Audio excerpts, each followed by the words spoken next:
Hello, good morning. It's day before Thanksgiving.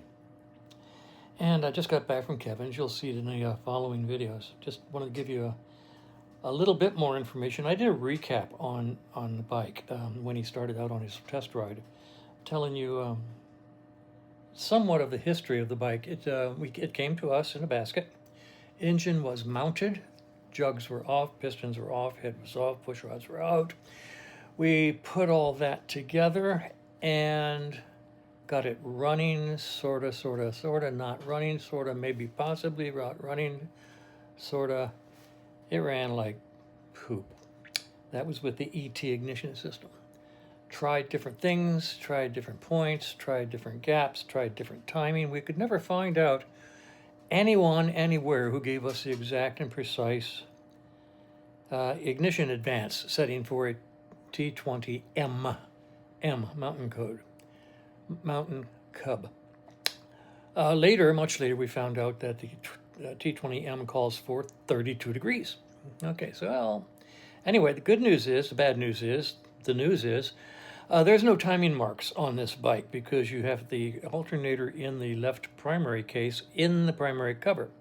So there was no way to run it and put a timing gauge on the alternator rotor, sorta, unless you hooked up a DC battery to the ignition, and then you could sort of get it running, wrap it up, wrap, and you would run best at 32 degrees. So we marked it very, very clearly 32 degrees. And we also measured the piston displacement from TTC to 32 degrees BTC.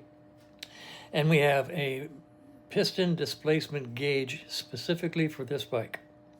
So then we could go ahead and close up the primary case with the alternator built into it. And even then, if we had to take the timing apart, we could put it back together perfectly because we had the before top dead center measuring tool. And we had the rotor and the stator plate on the other side marked very, very specifically. So basically, all we had to do to set the timing is set the piston displacement tool to fully advanced, and then go over on the primary side, on the timing side, and adjust the rotor and the plate to the little hole so that the little red dot is in the little hole where it is supposed to be for full advance. So that means we could, we were no longer required to take the whole primary apart every time we wanted to retime the bike. In the meantime, back at the ranch, the bike has just been a vexation to run, to get started. Even with the timing set to exactly and precisely 32 degrees, even with a brand new monoblock carburetor, even with a brand new 2-wire alternator, even with a Boyer power box, even with a Payson ignition system, giving a spark that you can read a book by, it's a bear to get started. And yet sometimes you go out there and Kevin will kick it once and it will spring to life. And then it'll take 27 kicks. It's as we say, it's a vexation.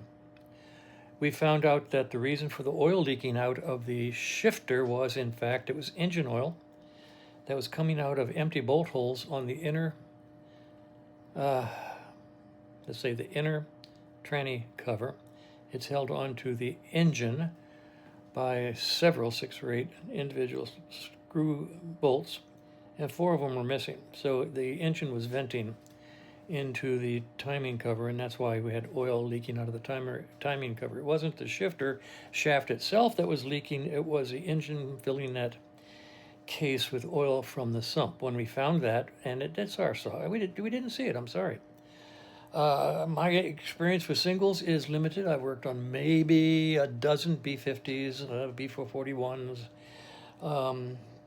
some Triumph Cubs and things like that, but not a lot. Mostly we work on Norton's, BSAs, and Triumphs. And we actually only took this T20M because we didn't have anything in the shop. Kevin's shop was empty, and he said, well, why not? Let's have some fun. We may rethink that decision and just stay with twins. So anyway, here comes the the process we went through this morning. We've got a bike that's hard to start, but when it runs really, really good. At this point in time, we're going to do another cold start tomorrow morning. And then if it gives us a lot of vexation, and by the way, it's the same difficulty with the battery hooked up to the bike as when the battery is not hooked up to the bike. So it's not voltage. Might be timing, but it's not voltage. It's there. When we kick the bike over, you can watch the tail light, actually it's the brake light, flare. So, anyway, I'm going to try to get Kevin to say, yeah, let's get Roger to pick the bike up in his truck and bring it down to my shop down here. And that'll let me work on that thing whenever I want to. And I'll do it no charge, just because I don't have a whole lot in my shop. I've got the Gold Norton and Fred. And right now, both of those are waiting on parts. So, I mean, I could get that thing down here and I can work on it at 2 o'clock in the morning if I want to. And I could separate the black boxes, put the ignition system up under the seat. I could put a vape system on it, put that up under the seat, get rid of the Payson. I like Paysons. I like Payson so much, my nickname, truly and truthfully with all my friends, was Payson Frank, because I was a real evangelical about Paysons. The vape, I like the vapes better, I like the construction better, but the Paysons are great, and we had one.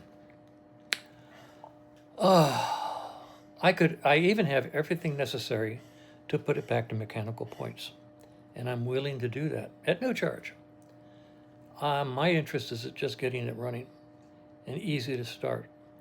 So that's where we are. We took a partially assembled bike. We went through ET ignition. We went through standard ignition. We went through electronic ignition, and I'm offering to go back to mechanical ignition if necessary. That's where we are. Now, if anybody has any constructive suggestions, I'm all ears. By the way, you might see me in there spraying some carb cleaner on the gasket between the engine and the carburetor just to check for leaks. There's no leaks. And our carburetor is brand new. And all the specs are proper for the T20M.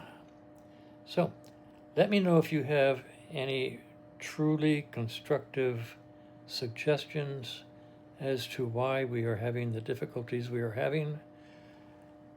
And because basically in the 20 some odd years I've been working on these bikes, I have not worked on that many singles. That's where we are. I will try a cold start tomorrow morning and see what happens. And that is all. Here come today's videos. Waiting area at the VA flu clinic place. Look at this. Isn't this just gorgeous? I'm very, very, very, very, very, very, very impressed.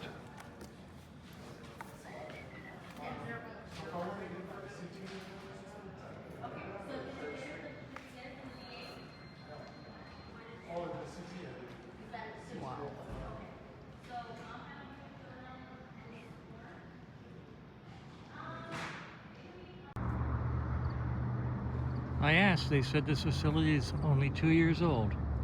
It's absolutely gorgeous. Gorgeous, they say. It's gorgeous. All kinds of features there, specialties other than just having the shot clinic. Very, very, very impressed. If we need to, we can. All right, so let's give her a kick and see how it goes and take it for a ride. One kicky wicky. And there's 2. It's a cold start.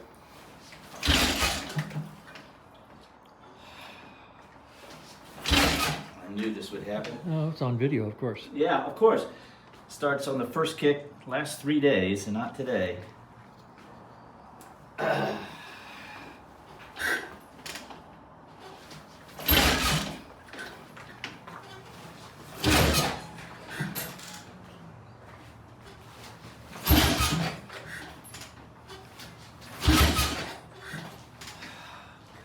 You're getting spark. Tail light's flashing, so you got ignition. Yeah, it's... So you're trying all throttle positions.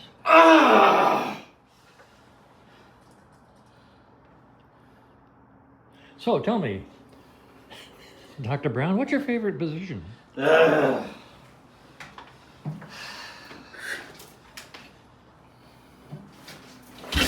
Okay, that's throttle off. Huh? I'm just saying that's throttle off. Yeah, throttle off. All right. Full throttle.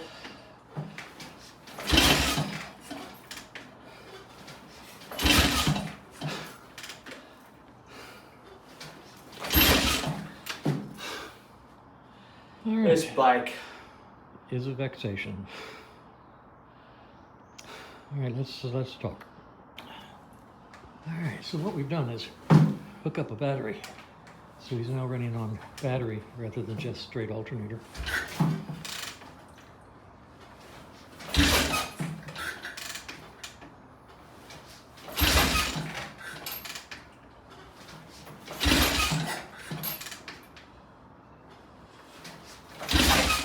Okay, well, we're adding the battery.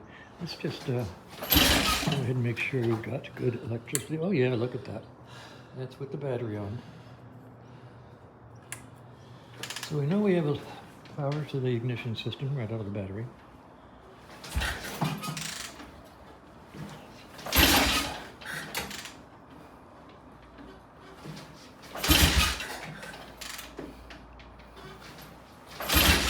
All right, let's pull the plug. Do the piston displacement check one more time. Yep. On the ignition static timing, and see what happens. All right, so watch your foot on that green wire. Yep. Okay. We just massaged the timing about a bazillionth of an inch. Should make no difference whatsoever.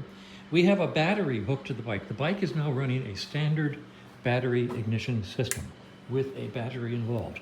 So the problems we're having with starting is not just the fact that it's a battery-less system. There's something that's common to both having the battery on the bike and not having the battery on the bike.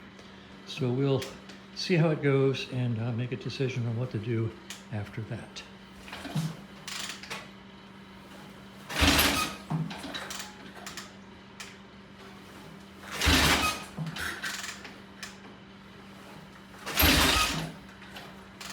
Good question. Got a good tickle? Yeah. Well, I mean, you can never see the tickle, but Okay. I left it there plenty of time.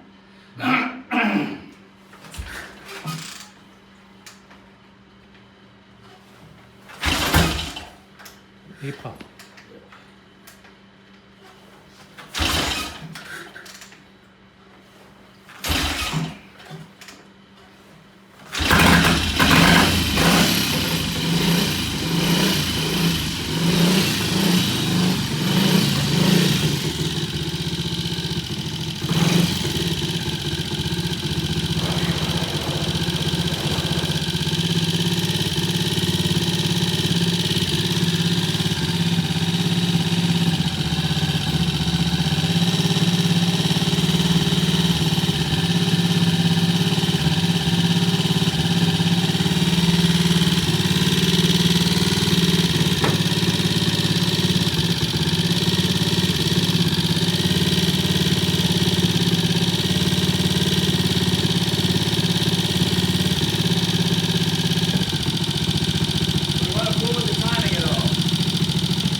All right, a little history for you on this bike if you are so declined. It came to Kevin's shop as a bike in a basket, sort of. The bike was together, but the jugs, head, push rods, pistons were not installed. Pistons were brand new, jugs were just bored, head looked good, valves seemed good.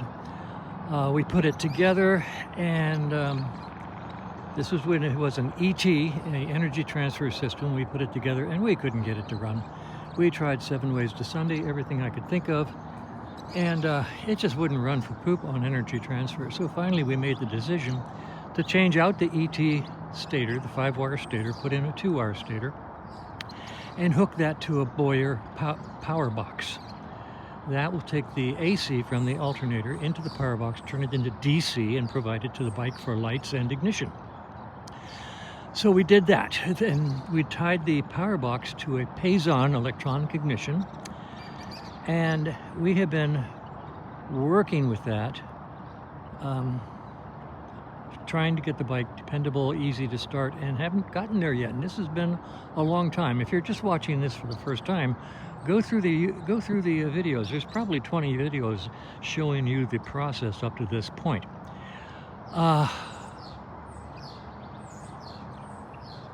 I don't think it's a lack of electricity, because you just saw we started this bike with the battery on, and we started it with the battery off, and it makes no difference to how hard this bike is to start. So I think there's enough power. I love Paysons. They're a very good system. I have a vape at the house. Maybe we'll put a vape on it. We could also go back to mechanical points, because they will work with a lot less voltage than any of the electronic ignitions. We could put mechanical points back into it and see if it runs better with points than it does with an electronic ignition. For all I know, the fact that I positioned the electronics ignition box right next to, adjacent, and actually touching the Boyer box, that might be bad. I don't know. We've been struggling with this for a long time. When it runs great. When it doesn't run great. This is a bike that should kick over on the 3rd or 4th time on a cold start. I've got 100 people out there with T20s telling me my bike always starts on the 3rd kick. Which brings up the point, is it a T20M Mountain Cub with the ET ignition, or is it a traditional points and spark coil and Zener diode and rectifier? So anyway, here comes Kevin coming back from this ride, and we'll go inside and we'll talk about how the ride went.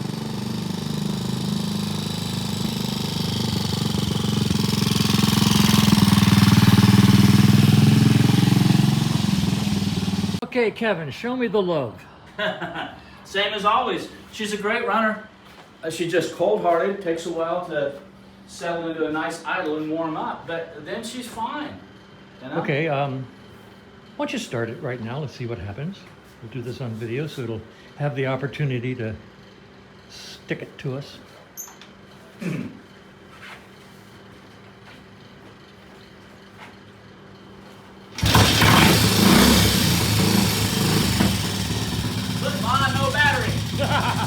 No battery. Look at the headlights. Look, isn't that cool? Yeah.